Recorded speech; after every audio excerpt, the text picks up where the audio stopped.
Hey y'all. This is the Best Real Estate Company's Friday Focus, and Hey. I am a principal broker here at Best Real Estate Company. My name is Kay Thompson, for those of you who don't know me. And with me, I have who has been historically since we've done this, started this project, my sidekick, Miss Shanita Johnson. And Hey before y'all. Yes, and I told you guys that last week that we are so proud of Miss Shanita because she has taken some steps in her business. She is making some major moves. I did not want to be the one to tell you exactly what those were. So I said if you Um, saw her in the future out and about, that you could reach out to her and talk to her and ask her what she was doing. So I do want to start by giving her the opportunity now to share some of that with you guys, and then you'll understand why I'm so proud. okay. Thank you, Kay. Yeah. Just real brief. When I met Kay almost 4 years ago, she asked me a very important question that I didn't even expect. Right? She said, "How can I help you in your business?" Mind you, she was not my broker at the time. She came from a place of, how can I help you grow your business? How can I help you in business? What do you need? Right. And like that was so opening and warm for me because I was like, oh, she didn't try to recruit me or none of that. So in that conversation, I share with her some of the things that I wanted to do because I wanted to get a license since 2001, right? This has Mhm. been a dream to do since 2001. And one of the things I wanted to do with the license is to investment properties, invest for myself, and to help others invest and manage those properties. So that's what I have. That's the leap I've taken to not only help other people invest in real estate, but to also manage those properties. So that's where I am, and I'm so grateful for meeting Kay. Like I said, almost 4 years ago, and she asked me that question and just made me say it out loud what I wanted to do. And she's been so supportive this whole time. So I'm grateful. And because she's been so supportive of me, I said, whatever, and I said this too, whatever she's doing, I'm going to be a part of it. It don't matter where I go. So that's why I'm here, y'all. Hey, Hey, yes. So I yes. wanted her to be the one to tell you because now she is. I feel like, well, I always saw in her um someone that I thought would be a phenomenal leader. She had the temperament, and I mean, we met in, I don't wouldn't call it an unusual circumstance, but you know, it was a it was a it was a period for me where I was really trying to find other partners in our local market, and really try to put myself out there because one of our other brokers, Lisa Thomas, that was one of the things that she kind of quietly encouraged me to do once I became the broker here. She made that a point to say to me that that was something that she felt we needed as a company, was for someone to be out and be the face of Best Real Estate Company, and not in the way that we have been represented in the past, but just something new and fresh. And so that, I'm very introverted normally, and so Lisa challenged me to do that. And when I met Shanita, I just thought this is somebody who, like I said, she exhibited great qualities of a leader. She was patient. I mean, we were in we were in a situation where we were having to make decisions about what we wanted to share about our personal situations with people that they weren't bad people or anything, but we just really didn't have a full knowledge of who they were either. So to watch her navigate, these little minds that they put out, I call it a minefield, not a, because Right. we could have answered questions that could have given, I mean, the questions that they were asking, they weren't intending them to be harmful, but they were questions that if you answered the wrong way, it could shape how people see you. You know what I mean? Right. Like they were asking Right. her questions about why we came to certain decisions that we did in our personal life, and she just navigated it really well. And she was herself in the situation, which we all know people who can, they'll become somebody else to fit the scenario that they're in. And so Shanita has always been consistently who she is. I appreciate people like that. I appreciate people. I know I have a strong personality. So when people can approach me and say, hey, you said this and it affected me this way, and they give me the chance to, clarify, correct if I need to correct, or explain why I have the position that I have, and they can take that and we can move forward and still have, love and respect for one another. That is important to me. I wasn't intending on going to that event and meeting a friend, but I definitely consider Yeah. Shanita a friend. I love her to death. And I think in 3 years we have been through so many so much It- together, yep. that I don't think we ever, when we decided to be in each other's space in our in a work orbit, I don't think either of us saw ourselves on the trajectories that we're on now.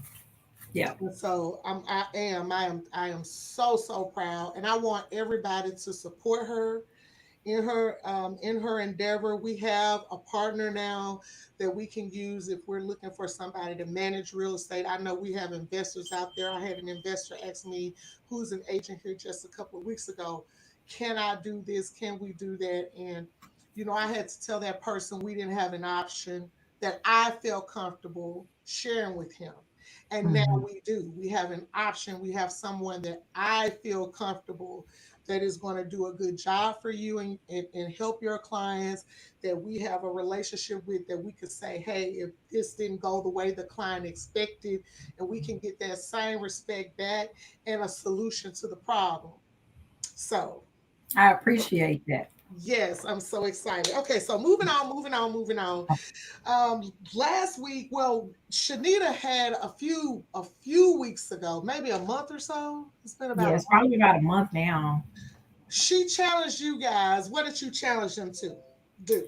That if you feel that you need training in any area, any real estate training, we talked about negotiation skills, we talked about sales, we talked about marketing, we talked about a plethora of things. And the challenge was if you feel that you want to do that kind of training in office, in person, you were to send an email to Kay with 3 words: real estate training. That was it. No, I'm sorry, it was real estate mastery. Yep. It was the 3 words that you were supposed to email to Kay. Kay, how many people did it? Zero. And that's unfortunate because there are so many things out there to help us in this industry, right? And the more we collaborate and the more we sit down and go through the trainings, um, it puts less pressure and less stress on the broker K, right? If we do the trainings collectively, if we take the time out of make that a an appointment on our calendars to set aside an hour, 2 hours a week to say, hey, I'm going to do this. This is offered for free. It doesn't cost me anything but my time. Let me take these 2 hours and go sit up here and go through this training. And nobody took advantage of it. And like I said, that's unfortunate, especially when I know how often Kay's phone rings and I hear the conversations and I'm hearing her read the email say, hey, this, and this. And she's like, we just talked about that, or this is available. So um, I encourage everyone to send that email. Real estate mastery, like the training can't happen. You can't get trained if you don't take the first step saying, hey, I need help. And there's nothing wrong with saying I need help or I need to skill up in this area. Like we all do. It don't matter if you've been in had a license for 1 year or 21 years. Like I think because this industry is so dynamic, I think it's necessary for us to do it. So Mm-hmm. yeah. Yes, and to I couldn't have said it better myself. Um, the other thing is when you are in a situation where you need an answer right away to be able to live up to the level of service that you said you were going to provide your client, and the broker is not available, the education that you give yourself is only making you that much stronger for your client. Um, I don't know if everybody knows this or not. You learned it in your real estate training, so I'm going to repeat it right now. And Shanita is a broker, so she can back me up on what I'm saying.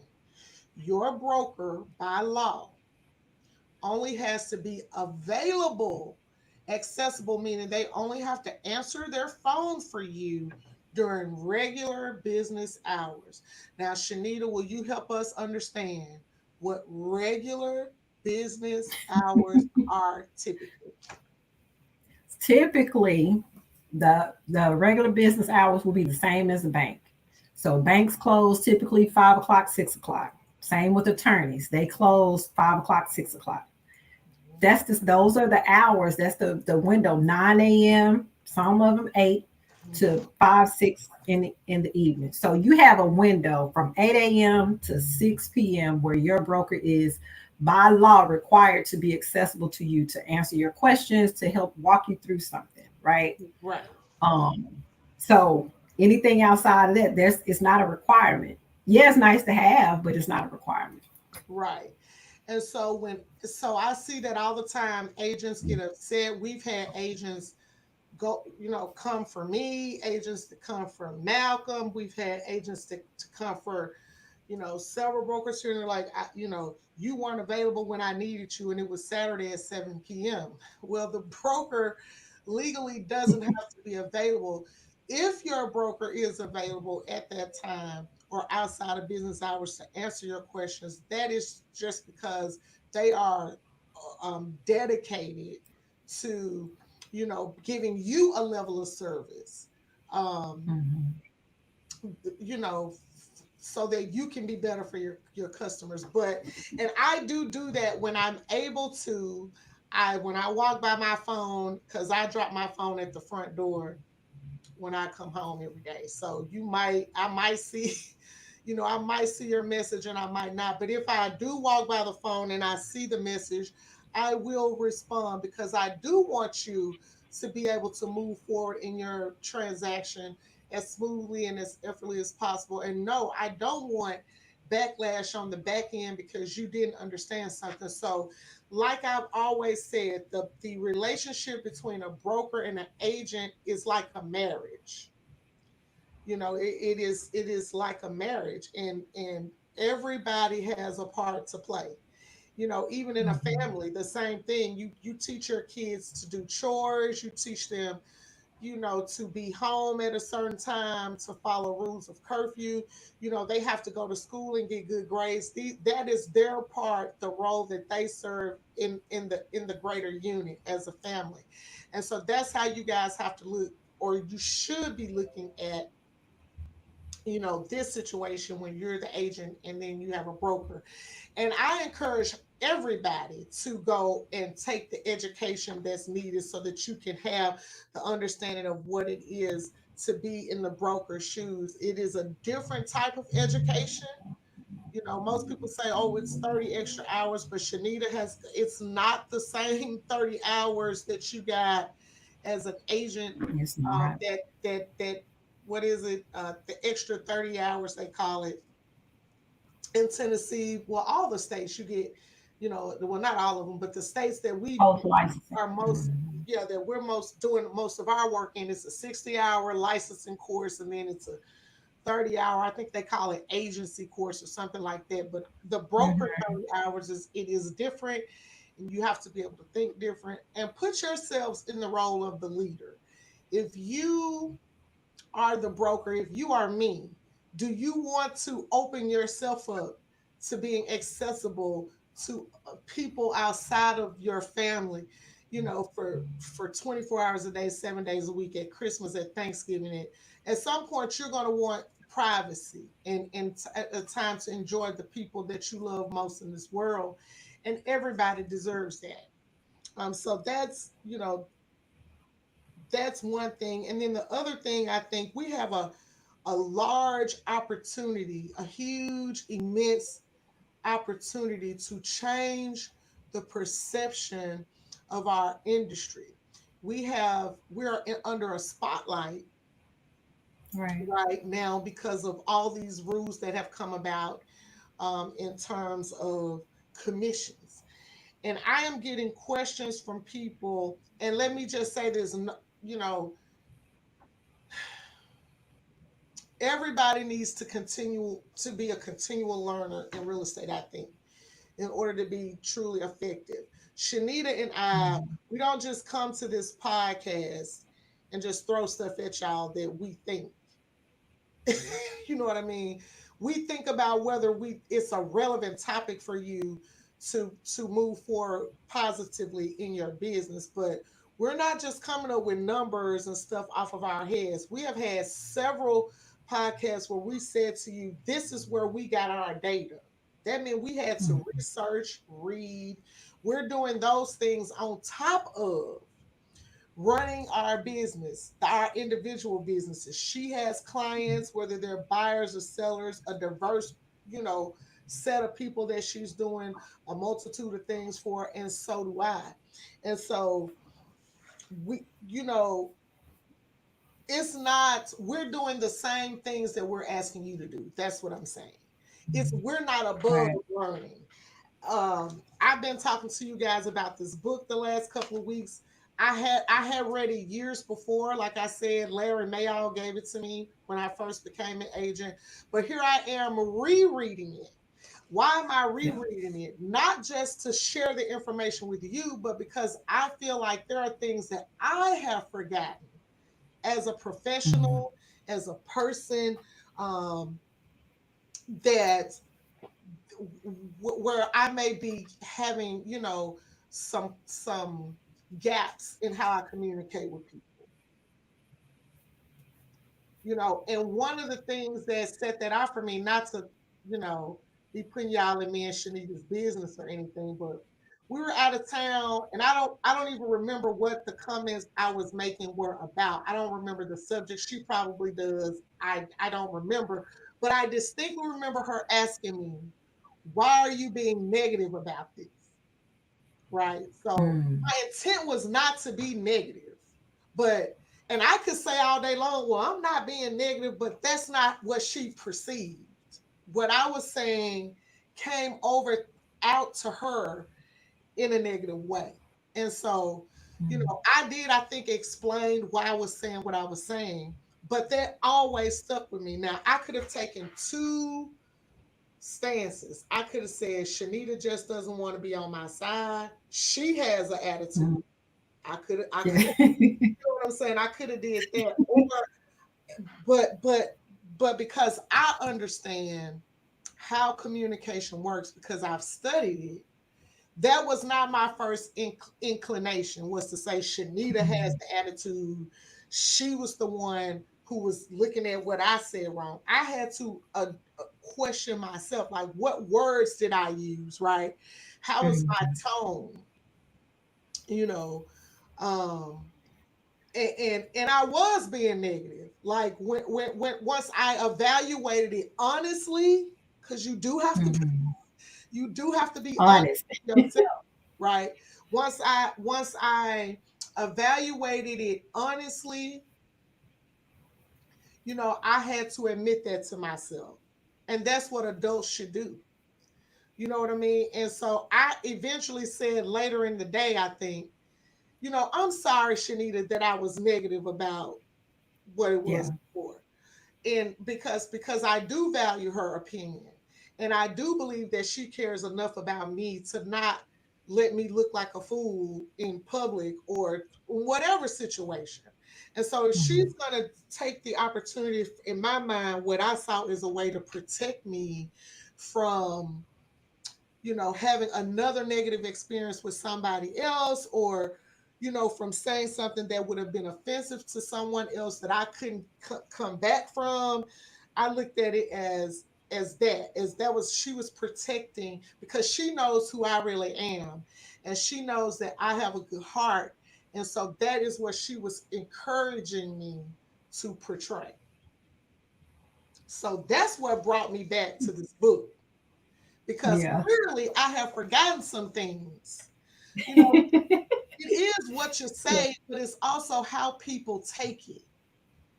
You Yeah. know, we can be saying something like your parents could be telling you, you shouldn't smoke, right? You shouldn't be a smoker. You shouldn't smoke cigarettes. Now, if they come and slap you in the face, right?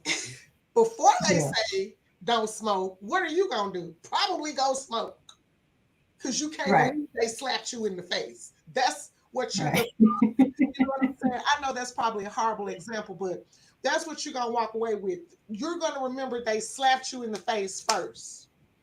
You Right. are not going to remember all the things that they might have said that made After. sense after that. And Mhm. so that is, that's something I'm working on right now, like brushing, trying to configurate my communication style. Mhm. And I think sometimes, and I'm just being honest, people in my personal life, they are just so used to me being able to I'm just forceful and loud and whatever, and they just let me do that. So I appreciate people who are outside of my personal circle, that will say to me, "You need to. This is not right," or "This sounds this way," because Yeah. they are used to just me being the leader. And when I act however, if it's benefiting them, then they're okay with it. And a lot of us have people Yeah. like that in our lives where, I mean, your kids, for example, when they get grown, they may be a little bit more apt to say respectfully, "Well, mama, you was wrong." Yeah. But how many of us tried to do that as children and our parents said, "Do as I say, not as I do"? So that meant don't come and try to tell me that I'm wrong. Even if I Right. am, you just do. You see what I'm saying? So that's kind of Right. an uneven, and it can affect you by teaching you not to speak up when you feel Mhm. uncomfortable about something. So that's my 2 cents on that. And I really think that I urge people to take advantage of some of the things that we were just talking about. Shanita can talk to you guys about that. She reminded me that there's training that you can do on your own for what sort of system, Shanita? The systems that you already pay for. And in Memphis, here we just paid MLS fees, $315. Right? We Woo! pay it twice a year. It makes me want And and there are trainings that are available to teach you how to use the systems that you already pay for to help you not only market properties, but market yourself, one. Hmm. market to understand data, like, Hmm. and you can get certified in these tools, Paragon, CRS data, which is our MAR data, and Hmm. RPR. There are trainings that will answer a lot of, I would say they will answer probably 60% of the questions that come up about what form do I use for this, or how do I do this in the MLS? How can I, because even in RPR, which I love RPR, there are so many integrations where you can they do the work for you. All you got to do is put in the address, zip code, whatever. It tells you how to market the property, how to farm, and it's all, and you already paid for it. We already paid for it. It's there's I don't think there's a reason not to understand how to market yourself, market your properties, understand what's going on in the market, because you're already paying for the tools. Yeah. Paragon, CRS data, which is MAR data, and RPR. If you go on any of them, just where the help section is, or even on RPR, there's a top says trainings, lessons, Hmm. trainings. All of them have their videos. You don't have to read anything. Their videos you can go along with, and you can get certified in them if that's something you want to do. But if you just want to understand the system, that is broken down very simply by topics for each platform that we already pay for. And I'm gonna keep saying that $630 a year we pay for these platforms, and for us to only use them to put in a listing or to do a real quick CMA, like we're doing ourselves a disservice because we pay $630 in Memphis to use to have Paragon, Mardata, and RPR. So take advantage of the training. It's only going to help you. It's going to help you skill up and be able to talk intelligently to the people that you meet about the market, because I cannot tell you how many times, and I'm sure Kay can attest to this, and anybody watching this can attest to this. When someone finds out that you are a real estate agent, it don't matter where you are. How's the market? Yep. Is this a good time to buy? You're going to get those questions. I know I get that question at least 5 times a week, at least. How is the market? Is this a good time to buy? Are interest rates too high? Like, people are going to ask you that. And if you're not logging into those systems every single day and looking at what's going on, pick a zip code. If you're not looking at it every single day to keep it fresh in your mind, like, you're going to be lost. That's how you set yourself apart. That's how we can skill up. That's how we can present our value to the people that we meet and the people in the online world, which is our world, right? So I think it's imperative for us to take advantage, I'm gonna keep saying it, of the tools that we pay for, $630, right? Every year. So and that's all I got. I actually helped another broker. She called me and she said, "Hey, I'm trying to sell this property. My client is really frustrated because it hasn't sold yet." And to her defense, in her, in the situation, her client has another person in the background that's saying, "Hey, I know that there's something this agent isn't doing, because in the world that I am in, I would have had this house sold, da da da da da da." Then the agent, the seller calls the broker that I know and says, "Hey, this other agent said that she could sell it much faster." I kind of hate when agents do that. Because my thing is, and I hate that so many sellers get to the point where they're thinking about it and they're like, "This person could bring me a buyer," but if they could bring a buyer, they would have done it. Like, Right. So in the future, if y'all have that issue with the listing, and the seller comes back to you, and the seller says, "Well, this other agent called me and they said they could sell it in a week. They got a buyer." Well, why haven't they brought the buyer? That's what y'all need Right. to ask y'all client, to ask that other agent, because that is um for you to You be violating directly your code of soliciting. ethics. One. It's against your ethics. It is. It's against your ethics for you to be talking to somebody. I actually got an email from a buyer um, yesterday. The buyer sent me their pre-approval letter. And if y'all think I'm making this up, you can ask Tennille. The agent, I just don't happen to know the loan officer that was on the have a personal relationship with the loan officer that was on the pre-approval, right? So this guy's telling me what he's looking for, all these things, and then he openly admitted that he had been talking to another agent, but that he hadn't signed anything. So before I move forward with that guy in any way, I call the loan officer, because I checked my paperwork and my status, and I had never spoken to this person before ever.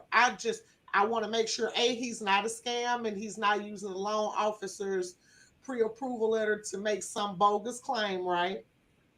That he was pre-approved. And two, I want to find out who the other agent is, if I can, that he was talking to. So I called a loan officer and I said, hey, this man sent me this pre-approval letter. He just popped up in my email out of the blue. Do you know him? The loan officer said, yes, I did give him the pre-approval letter. I said, well, he also told me he had another agent that he was working with, but that he hadn't signed anything. Do you know who that agent is? Because I was going to call the agent and say, where are you with this person? I would rather give you your client back and let the good Lord bless me with 10 more than to take your one client, have the most trouble in the world, and then not get another deal all year. So that's how I look Right. at that. If I give a client, my fellow, counterpart back there, what the work that they was working on, God is going to fulfill my needs in that area. So she told me he could not remember the agent that he was working with. I have in writing in his email that he hadn't signed anything. But now, if another agent shows up and says, hey, I was working with this person and now you da da da da da, we're going to have that conversation and I have paperwork to back up that I did my research. That I just Right. take somebody's client. But I was saying that all of that to say there is just something to be said about knowing what you're doing. And we all have to remember that we're in this situation where it's perpetual learning. Um, Shanita and I were at an event the other day where the superintendent of schools called us to call the real estate community together with realtors and realtists to ask us to partner with her in educating kids. What did she say? 11th grade. Um, Yeah, starting at 11th grade or Starting at younger if grade possible. about our profession. Now, just Mhm. imagine. Now, I'm saying this because this is just a best podcast. Hopefully, it's out. But some of the people in the room, I was their broker, and I know they don't have the education they need to adequately share what it means to be a real estate agent. Now, I mean, I'm not gonna call no names, but I'm telling you because I've been, I know that they would need to go back and do some educating themselves. So I'm hoping that once the program gets up and going, that that there is a standard process. You know what I'm saying? That everybody has to follow so that we can be sure that people who may not have the same level of information and education are not leading people astray. And I believe that Right. that would be the case.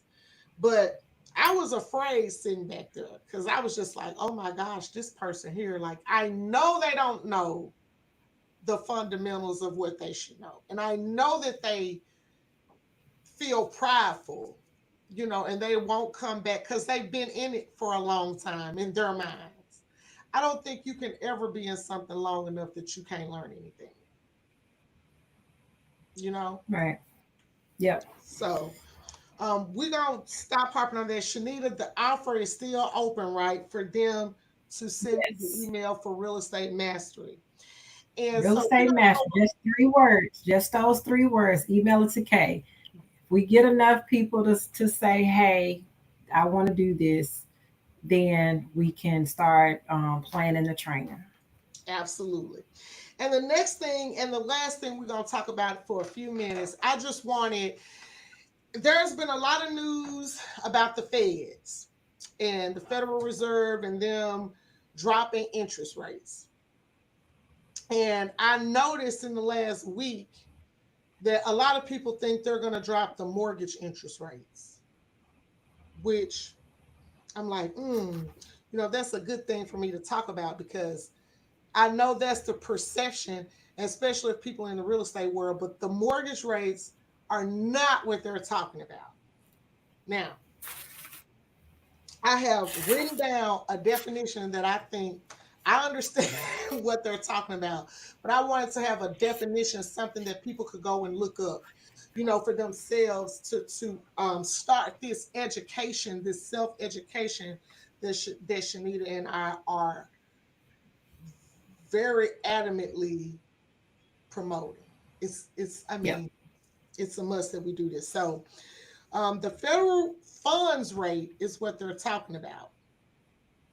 And basically, do you have kind of a, well, Shanita has an idea of what it is, but when I describe this, it's gonna sound like people doing some stuff in the back room, or when how they describe it, but it's actually how it works. So the federal funds rate is what the Fed is talking about changing today, and they made their announcement at 1:45. You said Yeah, that's when the press conference started.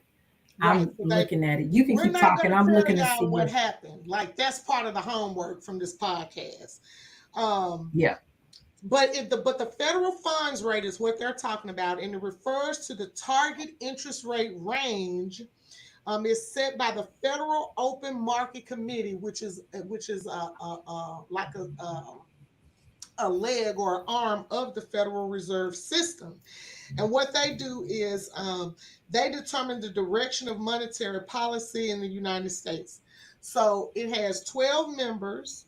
They meet 8 times a year, and sometimes more than that, depending on what's going on in the economy, to discuss whether there will be changes to near term monetary policy. So, monetary policy that's going to affect us in the near future. I'm going to say within the next year. The federal funds rate is actually the rate at which commercial banks borrow and lend their excess reserves overnight. So that's why I said it's gonna sound a little nefarious, because they do this stuff after the markets close and all of that. They look at on paper and they say, how much money do I have left? I need to borrow. The banks have to have so much money in their reserves in order for them to be Mhm. able to function for Right. us, the consumer. And so that is what the federal funds rate is. It gives those banks a range to operate within, where they can buy, or not buy, but borrow and lend the reserves that they have after the markets have closed, to remain able to be able to then, help other banks issue things like car loans, mortgages, all the things. So that is what the rate is that they're talking about. It is not the mortgage rate.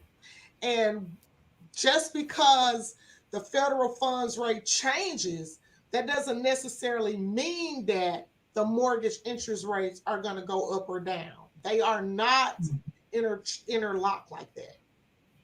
So we hope that the mortgage lenders will take a cue from the feds and change their rates to be more in line with whatever decreases they do to the federal fund rate. But that is not a guarantee. So that is really what you guys should be telling your clients. And when they come and they say, oh, I heard on the news the feds are going to drop the interest rate 5%, you should be Mhm. telling them what I just told you, which is that there is no guarantee that the Right. interest rates for mortgages are going to change because they changed the federal funds rate. Some people argue that you should look at the 10-year Treasury yield as the better, and they think that's the better basis for determining what mortgage interest rates are going to be. I know enough about this stuff to be dangerous, so I am encouraging you guys to do something for me. What I want you guys to do is I'm going to issue a challenge. You only have until our next podcast, which is next Friday, to do this. I will treat to lunch the first person who goes and finds the federal funds rate, and tells me if you believe it affected any changes in the mortgage interest rate this past week, why or why not. I will take a one-page document. I want you Mhm. to write out a cohesive answer. And then Kay, Shanita, and Tennille will make a determination on who submitted the best answer based on what you send us. So you have from the time this podcast, you get it Friday morning, until the next podcast. Well, I'm going to say Thursday or Yeah. Wednesday. What is today? Yeah, Wednesday until That's- next Wednesday.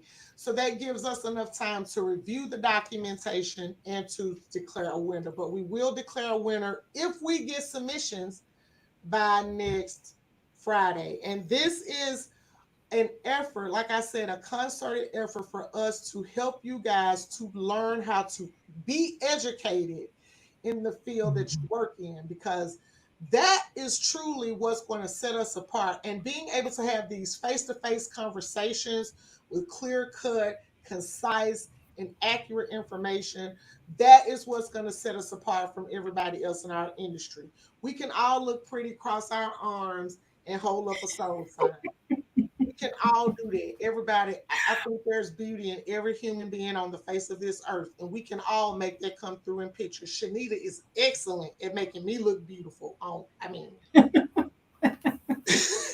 But that is not what our people need. Our communities, no matter what community it is, they need competent people to help them to get through these real estate transactions. And we are the best real estate company.